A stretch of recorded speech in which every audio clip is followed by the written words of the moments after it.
보시기를 바랍니다. 제가 말씀을 봉독해 드리겠습니다. 이 일로 인하여 내 심장도 떨리고 제 자리에서 벗어났느니라. 그분의 요란한 음성, 곧 그분의 입에서 나오는 소리를 주의 깊게 들으라. 그분께서 그 소리를 온 하늘 아래에 이르게 하시며 자신의 번개를 땅 끝까지 이르게 하시느니라. 번개가 있은 뒤에 한 음성이 우렁차게 울리나니 곧 그분께서 자신의 뛰어난 음성으로 천둥 소리를 내시는 것이라. 그분의 음성이 들릴 때에 그분께서 그것들을 멈추게 하지 아니하시리라. 하나님께서는 자신의 음성으로 놀랍게 천둥 소리를 내시며 또 우리가 이해할 수 없는 큰 일들을 행하시나니 그분께서 눈에게 이르시기를 너는 땅 위에 있으라 하시며 자신의 힘에서 나오는 적은 비와 큰 비에게도 그와 같이 하시느니라. 그분께서는 모든 사람의 손을 봉하사 모든 사람이 자신의 일을 알게 하시느니라.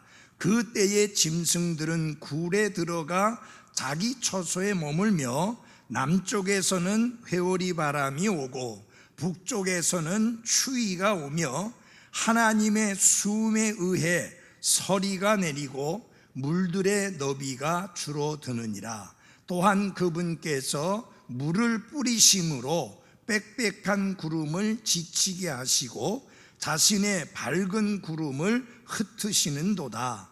구름이 그분의 계획대로 두루 돌아다니나니 이것은 그분께서 땅에서 세상의 표면 위에 떠 있는 구름들에게 명령하시는 것을 그것들이 다 행하게 하려 함이라. 13절은 다 같이 읽겠습니다. 시작. 혹은 바로잡는 일을 위하여, 혹은 자신의 땅을 위하여, 혹은 긍휼을 베풀기 위하여 그분께서 그것을 오게 하시느니라. 아멘. 하나님 아버지, 하나님의 말씀을 우리가 같이 살펴보았습니다. 이 말씀을 통해 하나님께서 우리에게 가르쳐 주시고자 하시는 하나님의 말씀을 잘 이해하고 깨달을 수 있도록 성령 하나님께서 깨우침을 주시고 또 이 말씀을 깨달음으로 인하여 우리의 삶에 이 말씀의 진리와 원리를 적용해서 하나님이 기뻐 받으실 만한 삶의 모습으로 변화되게 하옵소서. 종의 입술을 주장해 주시고 하나님의 말씀을 치우침이 없이 곧바르게 선포할 수 있도록 사용해 주옵소서. 예수님 이름으로 기도했습니다. 아멘. 앉아주시기 바랍니다. 조금 전에 우리가 같이 읽은 욥기 37장 1절에서 13절까지의 말씀을 보면 한 가지를 생각할 수 있습니다. 그것은 어려운 말로 하나님의 주권이라 라고 말씀드릴 수 있고, 쉬운 말로 말씀을 드린다면 하나님은 그분의 뜻을 따라 모든 것을 다스리시고 지배하시고 통치하신다 라는 말씀을 깨닫게 됩니다. 그래서 오늘은 하나님이 여전히 다스리신다 라는 제목으로 말씀을 드리겠습니다. 한번 같이 해볼까요? 하나님이 여전히 다스리신다. 임마누엘 칸트라고 하는 사람은 미친 소리를 한마디 했는데 하나님은 죽었다 라고 말을 했습니다. 만약에 죽을 수 있는 존재라면 그는 절대로 하나님이 아닙니다. 하나님은 살아계시고 지금도 살아계셔서 여전히 하늘과 땅, 그 안에 있는 모든 것, 그리고 거기 살고 있는 사람들, 환경, 계절, 날씨, 모든 것을 다스리시는 하나님이십니다. 그리고 하나님은 인간사를 다스리고 계십니다. 결코 각 개인이 온갖 인생에 수반되는 사건들과 더불어 자기 인생에서 자기 자신의 운명을 결정짓고 있는 것이 아니라고 하는 것입니다. 사람의 살고 죽는 것과 화와 복의 문제는 하나님의 손안에 달려있고 그분께서 친히 다스리고 계십니다. 오늘날 많은 사람이 세계에 대한 통치권이 하나님이 아닌 어떤 지도자, 어떤 사람에게 있다라고 착각을 하고 있는데 천만의 말씀입니다. 하나님은 온 우주 만물과 전 세계와 나라와 민족과 사람들을 다스리시는 통치자이십니다. 미국의 대통령이 다스리고 있는 것 아니고 또 러시아 혹은 중국의 그 지도자들이 세계를 다스리고 있는 게 아니라 세계를 다스리는 분은 하나님이십니다. 그래서 역사는 그분의 역사라고, 그분의 이야기라고 말할 수 있을 만큼 나라와 민족과 세계 모든 나라들의 운명과 결과는 하나님이 다스리고 계시다고 하는 사실입니다. 그래서 오직 하나님만이 온 우주와 그 안에 있는 모든 것을 다스리시며 살아있는 인간의 현재와 그리고 인간의 미래의 모든 운명을 결정하시는 분은 하나님이시다. 그것이 성경이 가르치고 있는 말씀이요 메시지인 것입니다. 우리 주일 학생들이 부르는 찬양 중에 우리나라 학생들은 잘 안 부르는데 미국 사람들이 부르는 찬양 중에 그런 찬양이 있잖아요. He got the whole world in his hand. 하나님이 전 세계를 그분의 손에 쥐고 계시다. 여러분, 전 세계를 손에 쥐고 계신 분은 하나님 자신이십니다. 절대로 대국, 큰 나라의 통치자가 아니라고 하는 사실입니다. 하나님은 모든 사람과 사건과 환경을 다스리고 계시는 하나님이십니다. 이 욥기 37장에서 네 번째이자 마지막 연설을 엘리후가 하고 있습니다. 그래서 이 37장에서 그가 욥에게 들려주고자 하고 강조하고자 하는 것이 뭐냐? 이 기념비적인 진리, 여전히 하나님이 다스리신다 라는 것을 말씀하고 있습니다. 그러면서 하나님이 무엇을 다스리시느냐 하는 것을 상세하게 말을 하고 있는데, 여러분, 하나님께서 폭풍우를 다스리는 거 믿고 있죠? 마찬가지로 인생의 폭풍도 그 동일하신 하나님이 다스리고 계신다. 그래서 우리는 어떤 것을 확신할 수 있느냐? 내 생애에 어떤 일이 일어나든지 간에 그 모든 것이 합력해서 무엇을 이룬다? 선을 이룬다는 사실을 확신할 수 있고, 그렇게 하시는 하나님을 믿고 신뢰해야 한다는 것을 깨닫게 됩니다. 엘리후가 욥에게 들려준 위대한 진리요 소망의 원천이 되는 진리가 무엇이냐? 모든 것을 합력하여 선을 이루시는 하나님이시다 라고 하는 것입니다. 특별히 엘리후는 욥에게 아주 중요한 진리를 가르치고 있는데, 그것이 뭐냐면은 하나님의 주권입니다. The sovereignty of God. 하나님의 주권을 가르치고 있습니다. 다 같이 해봅시다. 하나님의 주권.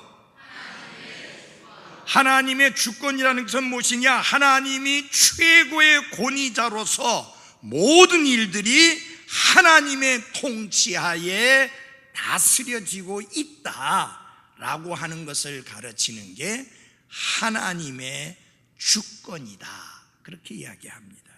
하나님은 자신의 의지에 따라서 모든 일을 자신의 뜻대로 다스리고 통치하십니다. 그것을 하나님의 주권이라 이렇게 이야기합니다.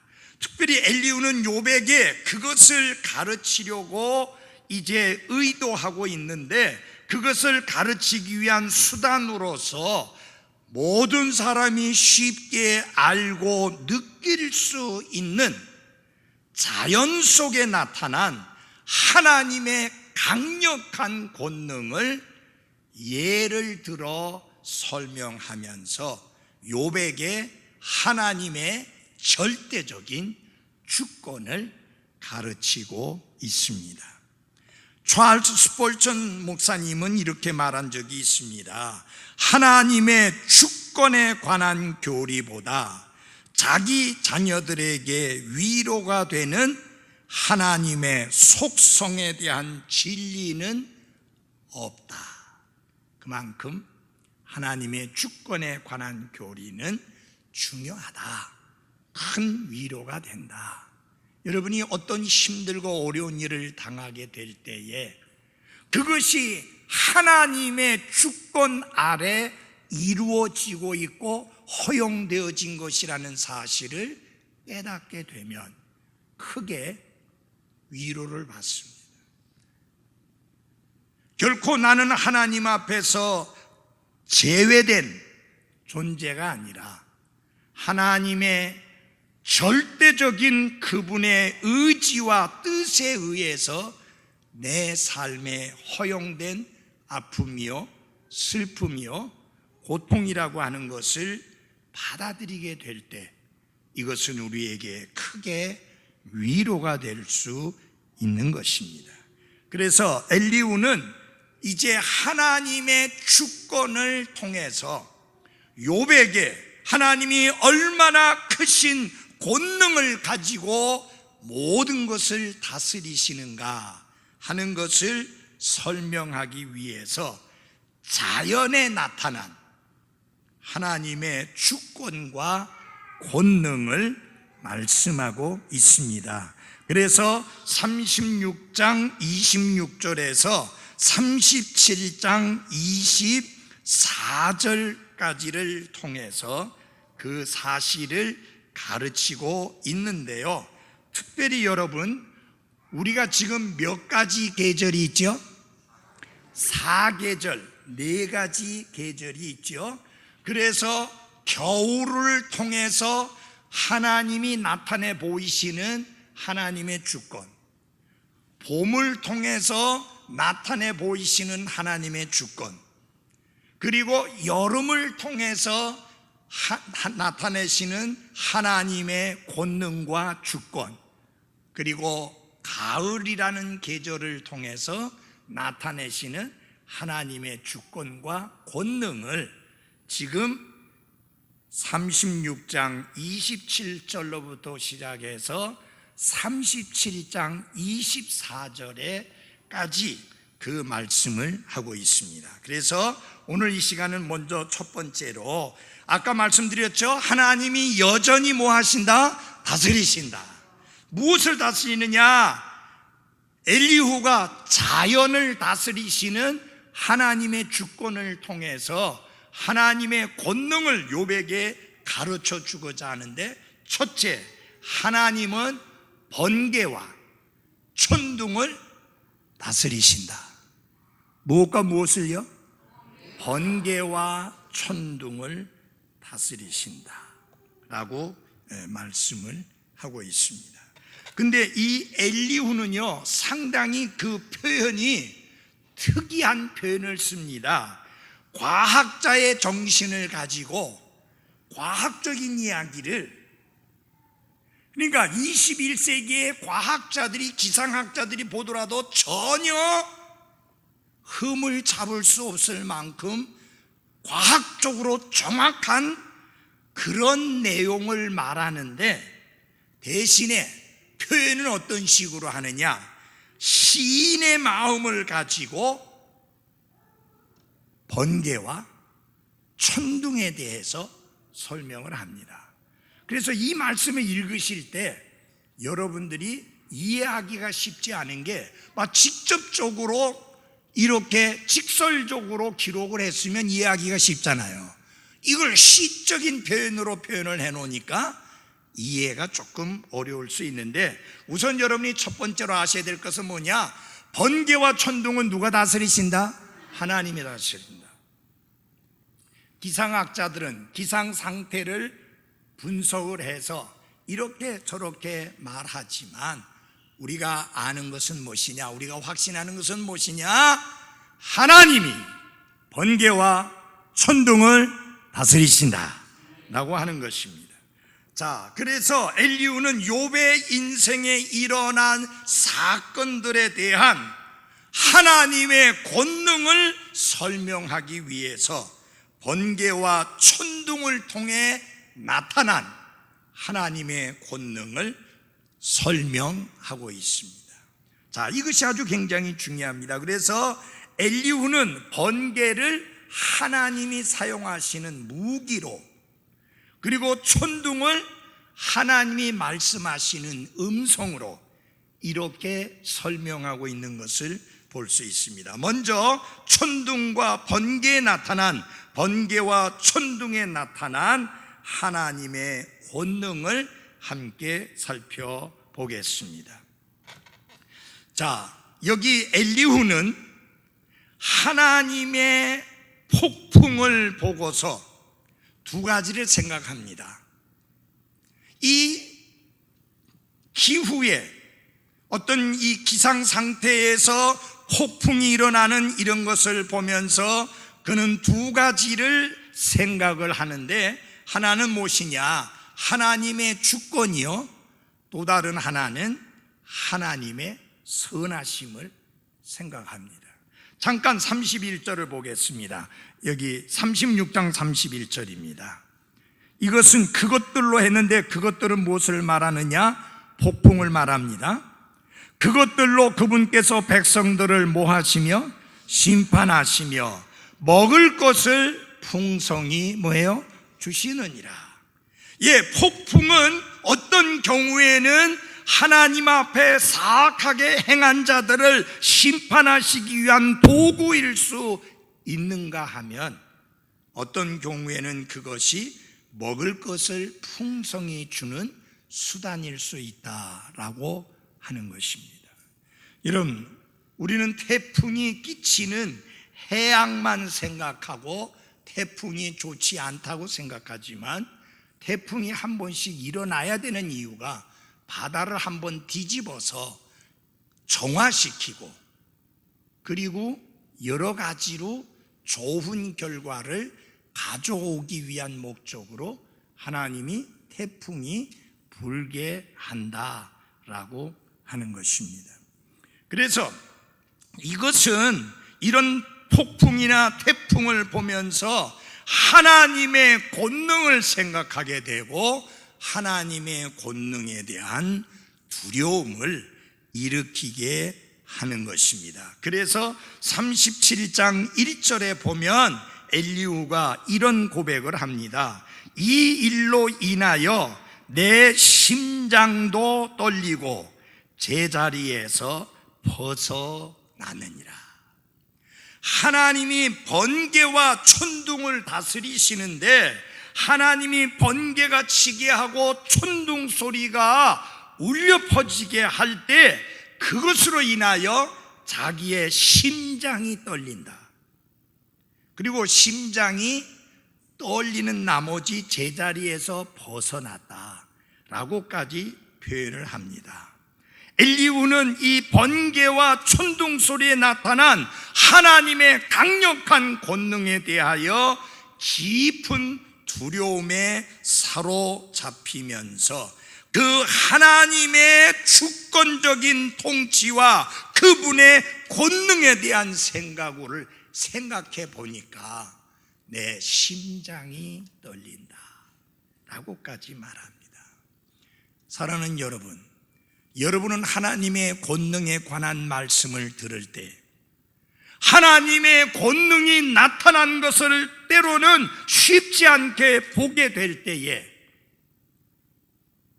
나는 어떤 반응을 보이는가? 심장이 떨릴 정도의 감동과 감격이 있어야 하는 것입니다. 하나님이 나를 사랑하신다는 이 엄청난 사실을 다시 한번 듣게 될 때에 그분이 자신의 독생자를 십자가에 죽도록 내어주시기까지 나를 사랑하셨다는 이 놀라운 말씀을 듣게 될 때에 내 심장이 떨릴 만큼 감동이 있어야 되고 감격이 있어야 되는 게 맞습니다. 여러분, 요새 젊은 애들 보면은 노래하는 가수들의 노래 듣고 눈물을 줄줄줄줄 흘리고 마치 무슨 어마어마하게 큰 일이 일어난 것처럼 몸을 떨고 흔들어대고 그런 반응을 보입니다. 그 허무한 노래 가사에 정말 아무 가치 있고 의미 있는 내용도 들어있지 않는 노래 가사에 그리고 미친 듯이 흔들어대는 그런 형편없는 춤과 노래에 많은 사람들이 심장이 떨리는 정도가 아니라 심장과 온몸이 떨리고 흔들리는 반응을 보이는데 우리 거듭난 그리스도인들이 하나님의 사랑을 듣게 되면서 하나님의 권능에 대하여 들으면서 하나님의 긍휼과 그분의 풍성하신 은혜에 대하여 들으면서 아무런 감격도 아무런 감동도 없다고 하면 이건 정말 부끄러운 일이요 수치가 아닐 수 없습니다. 여러분, 그렇게 의미 없는 노래 가사에도 눈물을 줄줄 흘리며 감격하고 감동하는데 놀라운 하나님의 말씀, 살아있는 진리의 말씀, 생명의 말씀을 읽고 듣고 보면서도 내 마음이, 내 심장이 덤덤하고 아무 반응이 없다면 이거 우리가 너무 무뎌진 사람이 된 게 아니냐.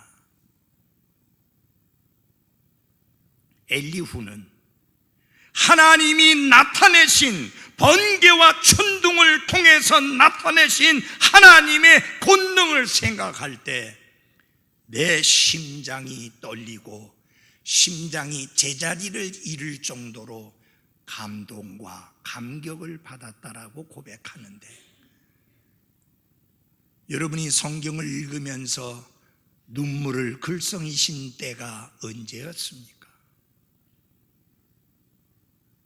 하나님의 말씀을 들으면서 그 말씀 때문에 감동이 되어서 내 심장이 떨리고 감격의 눈물이 쏟아졌던 때가 언제였습니까? 우리는 지금 너무 무뎌지고 있는 거 아닙니까? 너무 냉랭해지고 있는 거 아닙니까? 엘리후는 번개와 천둥 소리에 의해서도 심장이 떨릴 만큼 하나님의 권능에 대하여 하나님의 주권에 대하여 그렇게 감격해하고 감동했는데 나는 아니 우리는 어떤 상태에 있는지 한번 우리를 돌아볼 필요가 있습니다.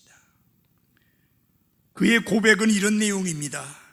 내가 살아오는 동안에 천둥과 번개를 많이 보고 들어왔는데도 지금 그것들은 여전히 나를 두렵게 만들고 나의 뼈마디들이 다 떨리게 만들며 나의 심장이 정상에서 벗어난 듯이 쿵쾅거리며 뛰게 만드는구나. 갑자기 내가 천둥소리와 번개를 본 게 아니고 계속해서 천둥소리를 들어왔고 번개를 보아왔는데도 나의 심장이 정상에서 벗어난 듯이 쿵쾅거리며 뛰게 만든다. 뭘 생각하며? 하나님의 권능을 생각하며. 예로부터 번개와 천둥은 악인들에게, 악을 행하는 자들에게는 두려움의 대상이었습니다. 로마의 칼리굴라 황제는 천둥과 번개가 무서워서 구석으로 달려가거나 침대 밑으로 기어들어갔다고 합니다. 일개국의 황제도, 천하를 호령하는 황제도 번개와 천둥이 두려워서 침상 밑으로 숨을 정도로 두려워했다. 그들은 그런 공포에 의해서 숨었지만 우리는 하나님의 권능으로 인하여 감격해서 심장이 쿵쾅거리고 뛰는 그런 그리스도인들이 되어야 할 것입니다. 그래서 엘리후는 이렇게 권면합니다. 하나님의 음성을 주의 깊게 들으라. 2절입니다. 같이 함께 읽겠습니다. 시작. 그분의 요란한 음성, 곧 그분의 입에서 나오는 소리를 주의 깊게 들으라.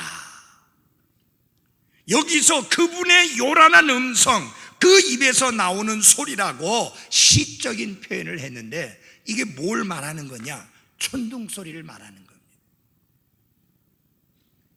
엘리후는 욥에게 천둥과 번개에 주목하라고 말하면서 천둥은 하나님의 음성, 곧 그분의 입에서 나오는 소리이니 그 소리를 주의 깊게 들으라고 그렇게 권면을 합니다.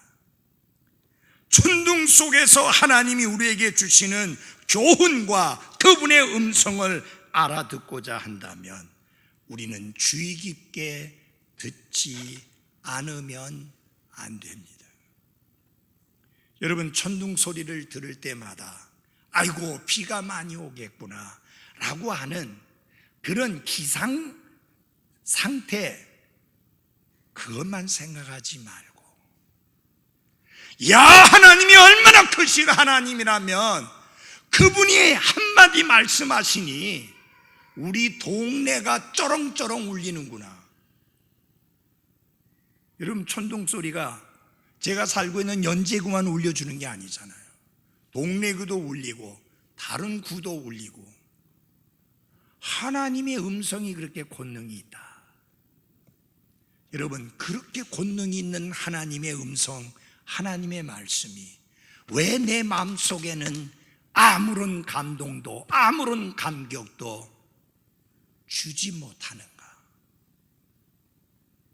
왜 그런가? 주의 깊게 그분의 음성에 귀를 기울이지 않기 때문입니다. 성경을 읽으면서 하나님의 음성을 들으십시오. 설교를 들으면서 하나님의 음성을 들으십시오. 하나님의 말씀을 배우면서 하나님의 음성을 들으십시오. 그 하나님의 음성이 무엇과 같다고 그랬습니까? 요란한 음성이요 천둥 소리와 같다고 했습니다. 불신자들에게는 세미한 소리처럼 안 들릴 수 있어도 그리스도인에게는 천둥 소리와 같이 내 심장을 쿵쾅거리게 하는 감격스러운 감동의 음성으로 들려야만 하는 것입니다.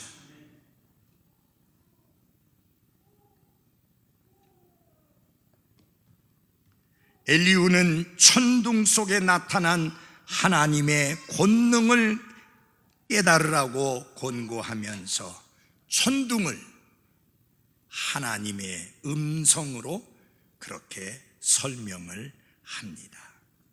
자, 우리 4절과 5절을 보겠습니다. 4절과 5절입니다. 번개가 있은 뒤에 한 음성이 우렁차게 울리나니 곧 그분께서 자신의 뛰어난 음성으로 천둥 소리를 내시는 것이라. 그분의 음성이 들릴 때에 그분께서 그것들을 멈추게 하지 아니하시리라. 하나님께서는 자신의 음성으로 놀랍게 천둥 소리를 내시며 또 우리가 이해할 수 없는 큰 일들을 행하신다. 사랑하는 그리스도인 여러분, 하나님이 말씀하셨을 때 빛이 있었습니다. 하나님이 말씀하셨을 때 태양이 있었습니다. 하나님이 말씀하시니 하늘에 별들과 달이 있게 되었습니다.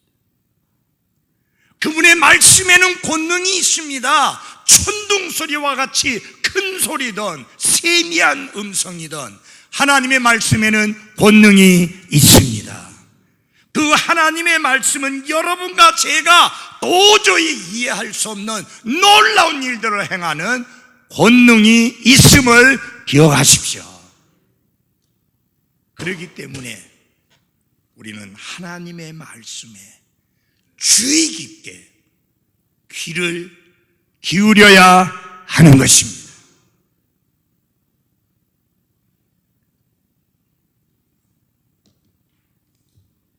하나님이 하시는 모든 일들은 너무 위대하셔서 너무 크셔서 여러분과 저가 도저히 헤아릴 수 없는 놀라운 일들을 행하시는 하나님이십니다.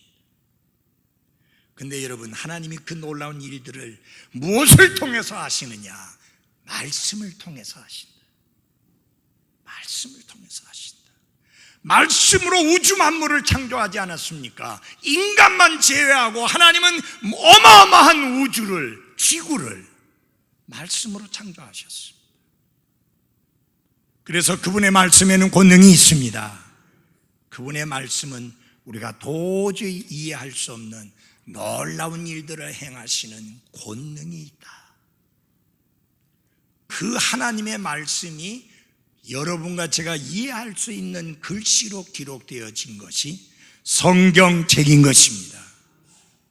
그러므로 이 책을 읽을 때마다, 성경을 읽을 때마다 무엇을 들어야 되느냐? 하나님의 음성을 들어야 되고 하나님의 말씀을 들어야 하는 것입니다. 오늘 하나님이 이 기록된 말씀을 통해서 나에게 무엇을 말씀하시는지 그 하나님의 음성을 들을 수 있어야 합니다. 산에 가서 듣는 거 아닙니다. 자다가 꿈에 듣는 거 아닙니다. 기록된 말씀을 통해서 하나님의 음성을 듣는 것입니다. 그 하나님의 말씀에는, 그 하나님의 음성에는 권능이 있어서 여러분과 제가 이해할 수 없는 놀라운 일들을 행하신다. 그렇게 말씀했습니다. 아멘. 여러분, 번개가 칠 때 그 번개의 전기압이 얼마나 되는지 압니까? 여러분, 우리 여기 최현배 형제님 전기 전문가예요. 110볼트도 여러분이 두 개를 다 직접 만지면 굉장히 찌릿찌릿해요. 그죠? 죽을 정도는 아니죠, 제 형제님. 110. 심장마비 올 수 있어요. 220이면 더 끔찍하죠. 그 다음에 만약에 10,000볼트라면 사람 그냥 튕겨나가서 죽습니다. 안에 내장 터지고. 근데 여러분, 번개가 몇 볼트인지 아세요? 100만 볼트예요.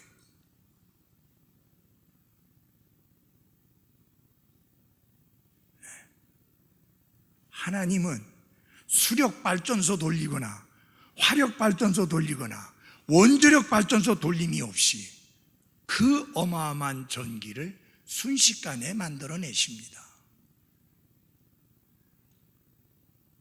여러분, 번개 잘못 맞으면 새까맣게 타서 죽잖아요. 번개 맞으면. 그게 왜? 100만 볼트나 되는데 거기 살아남을 사람이 누가 있어요?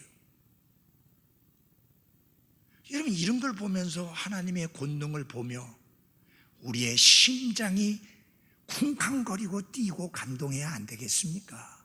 하나님이 그렇게 놀라운 하나님입니다. 두 번째로 다 같이 합시다. 하나님은 눈보라를 다스리신다. 제가 앞에 드린 내용은 가을 날씨에 관한 거예요. 지금은 겨울 날씨에, 겨울이라는 계절과 관련된 말씀입니다. 6절을 보시겠습니다. 6절입니다. 같이 읽겠습니다. 시작. 그분께서 눈에게 이르시기를 너는 땅 위에 있으라 하시며 자신의 힘에서 나오는 적은 비와 큰 비에게도 그와 같이 하시느니라. 엘리후는 눈보라와 진눈깨비와 폭우에 나타난 하나님의 권능을 선언하면서 이 크신 하나님이 욥의 인생에 대하여 다스리고 계시다라고 하는 것을 일깨워 줍니다.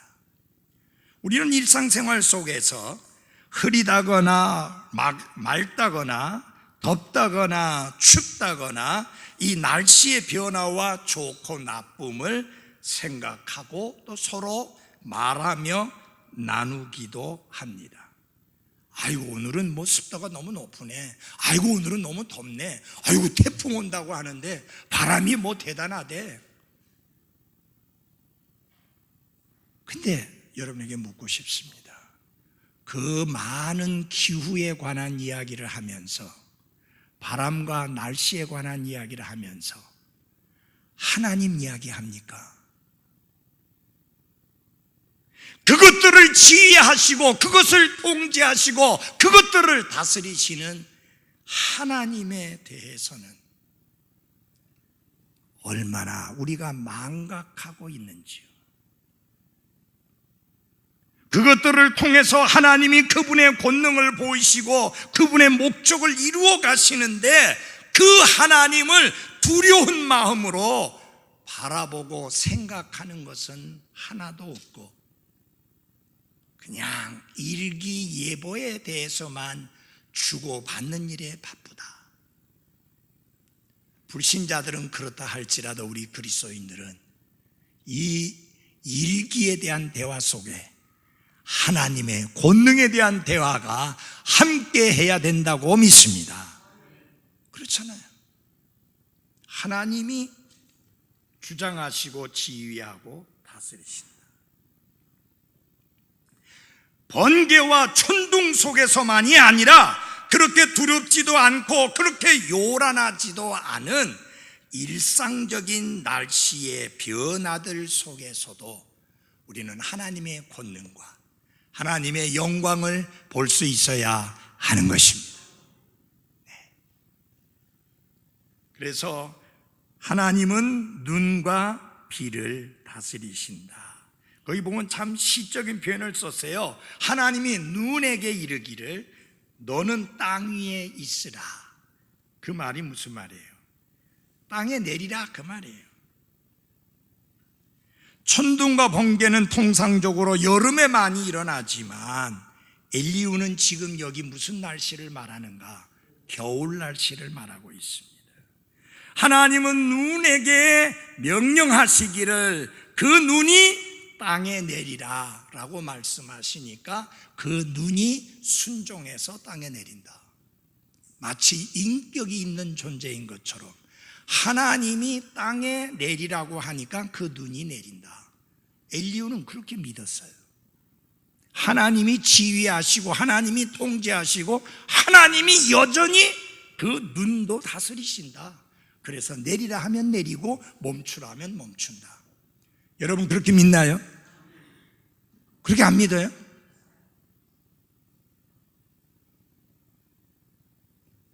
왜 사람들이 기우제를 드립니까? 그것은 인간 능력 밖에 있다는 것을 인정하는 거잖아요. 누군지는 잘 모르겠는데 절대자가 계셔서 그 절대자가 비도 내리게 하시고 눈도 내리게 하신다라는 것을 그들이 믿기 때문에 제발 비 좀 내려달라고 그렇게 제물을 드리고 애쓰잖아요. 그 비를 내리시는 분이 하나님이라는 것은 모르고, 우리는 비를 내리신 분이 하나님이시여 눈이 내리게 하시는 분도 하나님이시라는 것을 믿습니다. 그리고 그 비가 내리고 눈이 내리는 것은 무엇을 보여주느냐? 하나님의 권능과 하나님의 지혜와 그분의 영광을 나타내 보이는 것이라는 믿음인 것입니다. 그게 우리가 가지고 있는 믿음이에요. 하나님이 말씀하시면 그 말씀대로 이루어지는데요, 모든 것을 휩쓸어가는 큰 비나 그저 땅을 촉촉이 적실 정도의 작은 비에서나 똑같이 우리는 무엇을 볼 수 있어야 되는가? 하나님의 권능을 볼 수 있어야 합니다. 7절을 보아주십시오. 그분께서는 모든 사람의 손을 봉하사 모든 사람이 자신의 일을 알게 하시느니라. 손을 봉한다. 손을 봉하면 못 쓰죠. 그렇죠? 이해돼요? 이게 지금 시적인 표현이에요. 손을 봉한다. 무슨 뜻이냐? 손으로 부지런히 움직여서 일을 해야 되는데 못하게 한다 그 말이에요. 왜? 너무 비가 많이 오고 너무 눈이 많이 내리면 여러분 아무것도 못 하잖아요. 집안이 그냥 갇혀 있어야 되는 거 맞죠? 아니 오늘 뭐가 안 통해요? 맞죠? 네. 그걸 이렇게 시적으로 표현한 거예요. 손을 봉한다. 네. 여러분 성경 말씀 중에서 제일 어려운 말씀, 이해하기가 쉽지 않은 말이 과학적인 사실을 이렇게 시적으로 표현하게 되면 잘 이해가 안 되는 거예요. 그래서 여러분 무엇을 깨닫게 하십니까? 너희들이 아무리 일하고 싶다 해서 일할 수 있는 건 아니고, 너희들이 아무리 부지런히 움직이고 싶다고 해서 움직일 수 있는 게 아니고, 전적으로 너희들은 하나님을 의존해서 산다. 그래서 하나님이 일할 수 있는 기회를 주면 일할 수 있는 것이고, 하나님이 일할 수 있는 기회를 걷어가시면 너희들은 꼼짝없이 아무것도 못한다. 하나님으로 말미암아 우리가 기고 동작한다는 것을 깨닫고 시인하게 하는 것입니다. 우리 주영이 형제가 날씨와 제일 민감한 일을 하고 있습니다. 지난 주일날 교회도 못 왔잖아요. 왜 못 왔는가?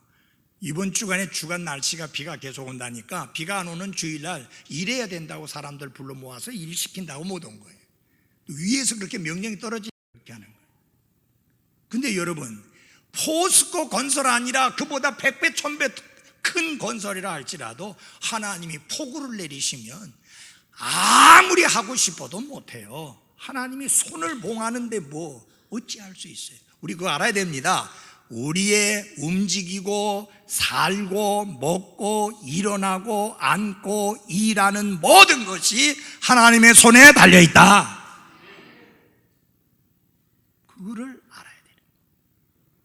네.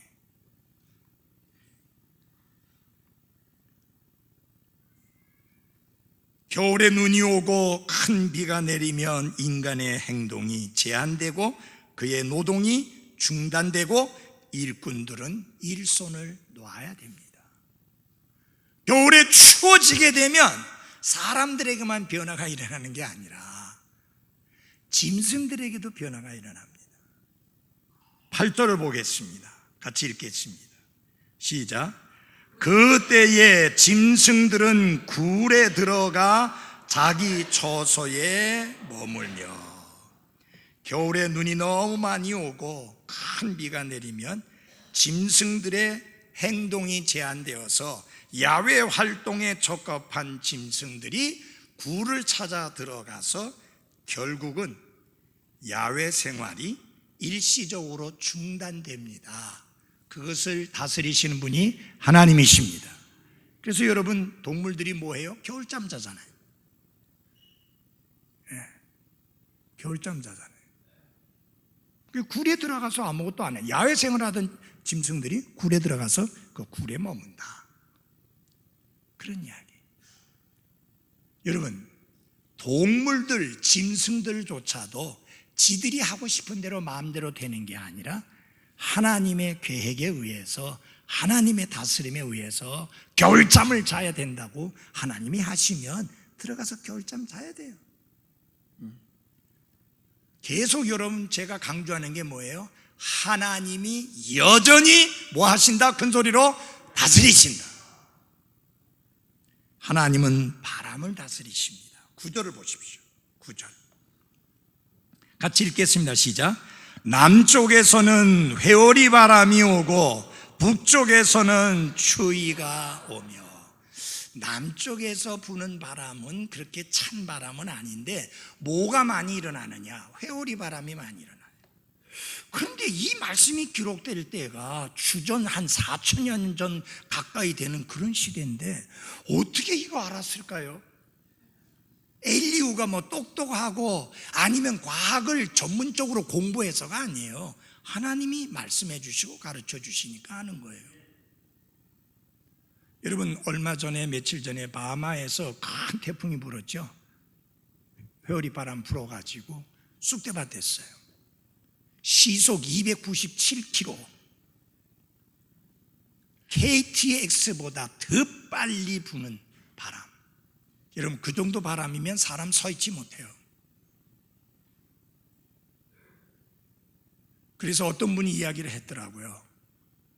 복구가 아니라 다시 새로 시작해야 된대요. 그 정도로 되어졌습니다. 지금 그게 어디로 향해요? 역시 미국의 남쪽, 그쪽으로 또 향해요. 그래서 남쪽에서 일어나는 바람은 찬 바람은 아닌데 회오리 바람이 온다. 그 여기 남쪽에서는 회오리 바람이 온다. 참 놀랍죠? 하나님 말씀. 근데 북쪽에서 오는 바람은 무슨 바람? 찬바람이잖아요. 그래서 여러분 일기예보 들어보셨어요? 북쪽에서 찬바람이 내려오고 남쪽에서 더운 바람이 올라와서 뭐 어쩌고저쩌고 하면서 일기예보 하잖아요. 여러분 그런 거 들으면서 이 성경 좀 생각해 봐요. 저 사람은 기상에 대하여 전문적으로 공부해갖고 저 소리 하는데 하나님은 벌써 오래전에 그거 다 욥기에 기록해 놓으셨어요. 그러니까 여러분이 성경 열심히 알고 열심히 공부하면 똑똑해진다니까. 네. 왜? 말씀의 지혜가 인간의 지혜를 훨씬 능가하기 때문에 그렇습니다. 네. 날씨의 배후에 자연을 다스리시는 하나님이 계시는 것을 잊지 마십시오. 그분이 다스리신다. 자연은 그분의 명령에 순종한다. 그 다음에 하나님은 서리를 다스린다. 서리 아시죠? 하얀 겨울에 내리는. 자, 10절 같이 읽겠습니다. 시작. 하나님의 숨에 의해 서리가 내리고 물들의 너비가 줄어드느니라. 여러분, 서리가 내리는 원인을 하나님은 뭐라고 설명했느냐? 하나님의 숨결에 의해서 서리가 내린다. 여기 하나님의 숨은 하나님의 말씀을 의미하는 겁니다. 하나님의 능력의 말씀과 그분의 뜻에 의한 명령에 의해서 물이 서리로 바뀌고 꽁꽁 얼게 된다라는 이야기입니다. 서리나 얼음은 북쪽에서 불어오는 차가운 혹한의 바람에 의해서 생겨나는데 하나님이 후 하고 불듯이 그 찬바람이 불게 하심으로 서리가 생겨지는데, 그런데 무슨 일이 되냐? 물들의 너비가 줄어든다. 여러분 이건 무슨 의미인지 아세요? 물들의 너비가 줄어든다. 얼게 되면, 강이나 내천이 얼게 되면 좁아지잖아요. 언 부분하고 얼지 않은 부분이 있게 되면 이게 너비가 좁아집니다. 참 하나님의 권능이 놀라움을 깨닫게 됩니다. 우리는 흔히 기상현상이라고 말하지만 엘리후는 뭐라고 말했느냐? 하나님의 권능이다. 하나님의 영광이다. 하나님의 다스림이다 라고 설명합니다. 사랑하는 그리스도인 여러분, 자연을 다스리시는 하나님, 그 모든 자연 가운데 으뜸인 사람을 창조하신 하나님, 인간만을 하나님의 형상과 모양대로 창조하신 그 하나님, 그 하나님은 하늘에 나는 새나 들의 백합하나 하늘에 떠있는 해나 달이나 별들이나 우주의 그 많은 행성보다 여러분 한 분 한 분을 훨씬 더 귀하게 여긴다는 사실을 잊지 마시기를 바랍니다. 예수님은 우리의 혼의 가치가, 우리의 사람됨의 가치가 얼마나 귀하냐, 온 천하를 주고도 바꿀 수 없을 만큼 귀하다. 여기 계신 한 분 한 분들은 별 볼 일 없는 사람이 아닙니다.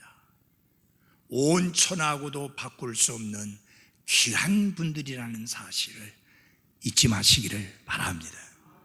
그러면 우리 가운데 어느 누구도 무시하거나 멸시하거나 천시하거나